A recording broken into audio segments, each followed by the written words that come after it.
Promotion দেওয়া। যে jute মিলে আপনাদের অঞ্চলের মানুষরা কাজ করত, যে জুট মিলে এখন প্রতি মাসে কাজ হয় না, সেই জুট মিলের কেন শ্রমিকরা কাজ পাবে না, কেন তাদের স্থায়ীকরণ হবে না? আমাদের প্রার্থী সব্যসাচী চ্যাটার্জি মামলা করেছিল। আমাদের প্রার্থী মামলা করার জন্য কোর্টের নির্দেশে এখন তাদেরকে একটা ন্যূনতম ভাতা দেওয়া হয়, কিন্তু সেই ভাতায় কি আর সংসার চলে? সেই ভাতায় কি আর জীবন জীবিকা?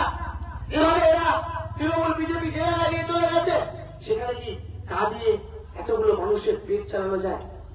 আমি নিশ্চিত করে বলতে পারি, যদি সব্যসাচী চ্যাটার্জি এমপি না হয়ে কেবল প্রার্থী হয়ে ওই মানুষগুলোর জন্য অল্প কিছু অর্থের ব্যবস্থা করতে পেরেছে, তাহলে আগামী দিনে উনি যদি জিততে পারে, উনি যদি সাংসদ হতে পারে, উনি যদি লোকসভা যেতে পারে, ওই মিলে কর্মসংস্থান হবে, ওই মিলের অভ্যন্তরে যে শ্রমিকরা কাজ করে সেই শ্রমিকদের এই ব্যবস্থাপনা হবে।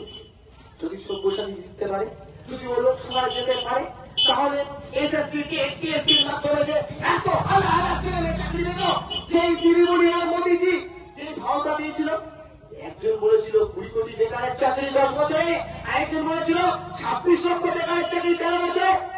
এর মধ্যে দিয়ে 26 লাখ 20 কোটি ছেড়ে দিন, 26,000 আর 20,000 চাকরি হয়নি।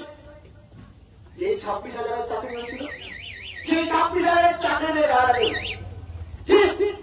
যারা টাকা দিয়েছে, যারা ঘুষ দিয়ে চাকরি পেয়েছে, তারা দোষ করেছে, কিন্তু তার থেকেও বেশি তারা দোষী তারা যারা ওই ব্যবস্থাপনা তৈরি করলো। যখন সিপিএম ছিল, বামফ্রন্ট ছিল, এমন তো হয়নি